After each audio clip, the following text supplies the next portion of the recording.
ओम हरिः ओम महं कस्तूरी कुण्डलतिलकलाटपटले वक्षस्थले कौस्तुभं नासाग्रे वरमौक्तितं करतले वेणुकरे कङ्कणं सर्वाङ्गे हरिचन्दनं शोल्लितं कण्ठे च मुक्तावली गोपास्त्रोपरवेष्टतो विजयते गोपालचूडामणि।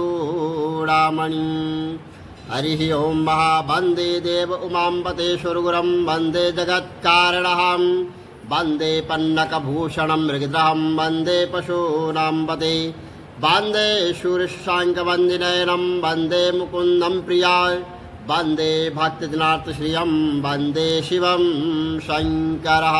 बोलो वैशाख महात्म की जय। बोले जो मेरे विषय में मन लगाकर श्रद्धा पूर्वक मुझको भजते हैं वे उत्तम योगी है। संसार से उद्धार कर देता हूँ।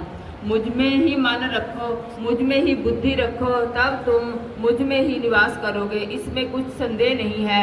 हे धनंजय, यदि इस प्रकार तुम मुझ में अपने चित्त को लगाने में समर्थ ना हो तो अभ्यास योग द्वारा हमारे पाने के लिए बारंबार यत्न करो।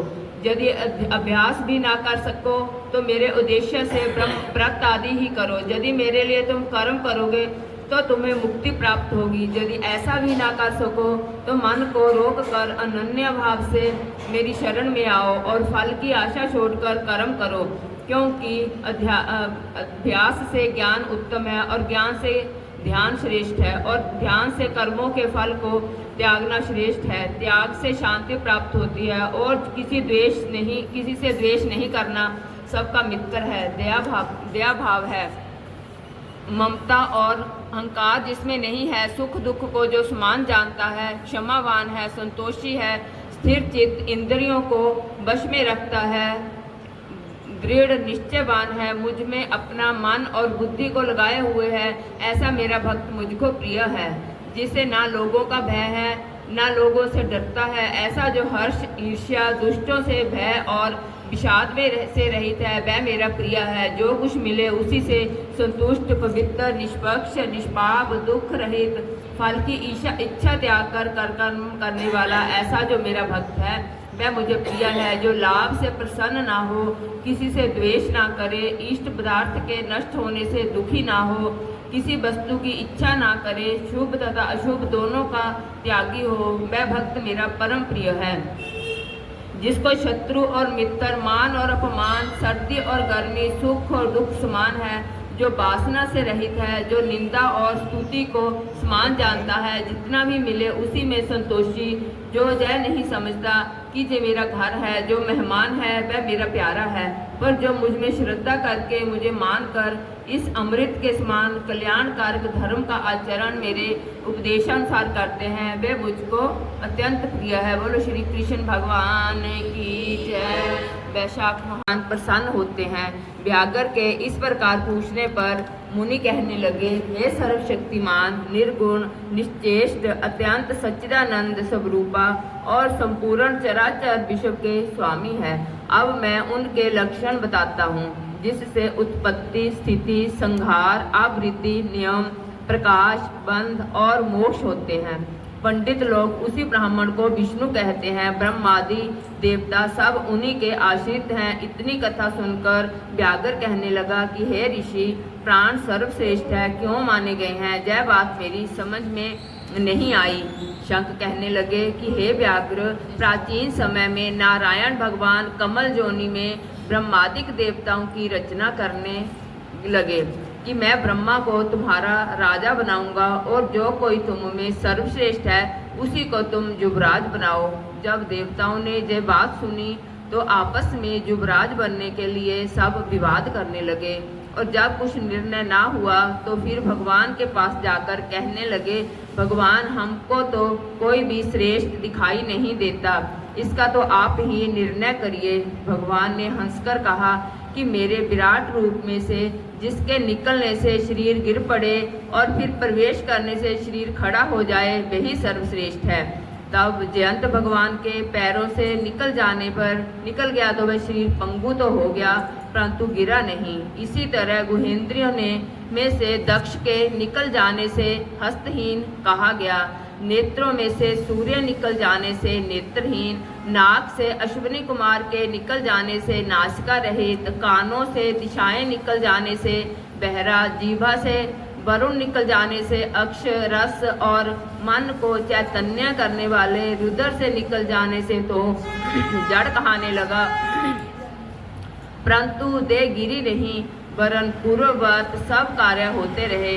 मगर फिर प्राणों के निकलते ही देह गिर गई और उसको मृत कहने लगे। तब सब देवता आपस में कहने लगे कि हम में से तो इस देह को उठाने में समर्थ होगा, वही सर्वश्रेष्ठ एवं युवराज होगा। सबसे प्रथम जंत ने पैरों में प्रवेश किया तो पंगुपन तो हट गया, परंतु शरीर उठा नहीं। दक्ष गुहेंद्रिय द्वारा प्रविष्ट हुआ, इंद्र हाथों द्वारा, सूर्य नेत्रों द्वारा, अग्नि वाणी द्वारा, रुद्र मन के द्वारा प्रविष्ट होने पर भी देह उठी नहीं। सबसे अंत में प्राण के प्रविष्ट होते ही शरीर उठ गया। इसी कारण प्राण सर्वश्रेष्ठ और युवराज बना। तब प्राण के सम्मान के लिए सब सामदेव का गान करने लगे। इसीलिए स्थावर और जंगम आत्मा के लिए जय सृष्टि प्राणात्मक है, प्राण ही जगत प्रति है, प्राण बिना कुछ भी नहीं। और श्री विष्णु भगवान की जय, वैशाख महात्म्य की जय। सांबर अधर मुरली गिरधर मुकुट कुंडल करल कुटिया, सांबरे राधेवर श्री कूल यमुना धेनु आगे, सकल गोपियों के मनहरम पीत वस्त्र गरुड़ वाहन, चरण सुख नित सागरम, करत केलक लोल निश दिन कुंज भवने उजागरम, अचर अमर भजो दीननाथ दयाल गिरधर कंस हिरणाकुश हरणम, जलकूल माल विशाल लोचन अधिक सुंदर केशवम, वसुदेव चलिया बल चलो श्री वामनम, चलो बले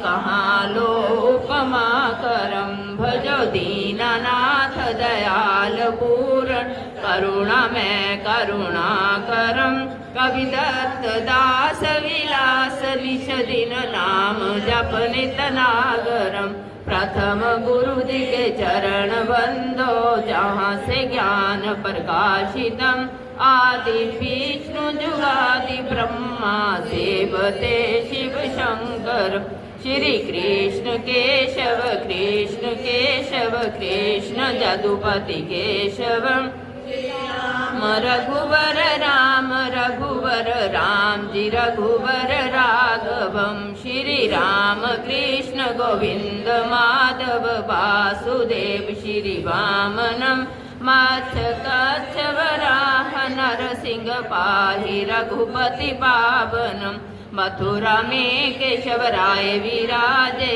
गोकुल बाल मुकुंद जी, श्री वृंदावन में मदन मोहन गोपीनाथ गोविंद जी, धन्य मथुरा धन्य गोकुल, जहाँ श्रीपति अवतरे, धन्य जमुना कनीर निर्मल ग्वाल बाल सखावरे, नवनीत नागर रत निरंतर शिव विरचित मन मोहितम, कालिंदी तट करत क्रीडा बाले अद्भुत सुंदरम, ग्वाल बाल सब सखा विराजे, संग राधे भामनी, बंशी वट तट निकट जमुना, श्री मुरली की टेर सुहावनी, भज राघवेश रघुवंश उत्तम, परम राजकुमार जी, सीता के पति भक्तन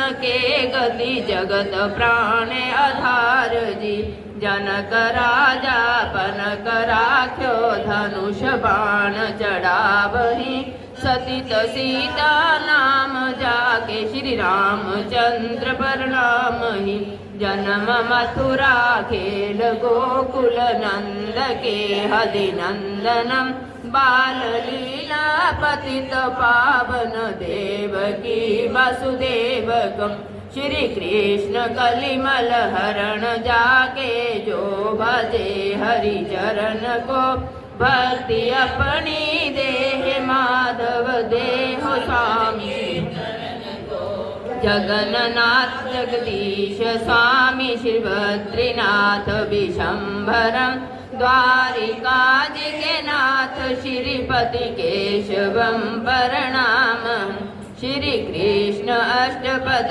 पढ़त निश दिन विष्णु लोक सगच्छतम श्री गुरु रामानंद अवतार स्वामी श्री कविदत्त दास समाप्त।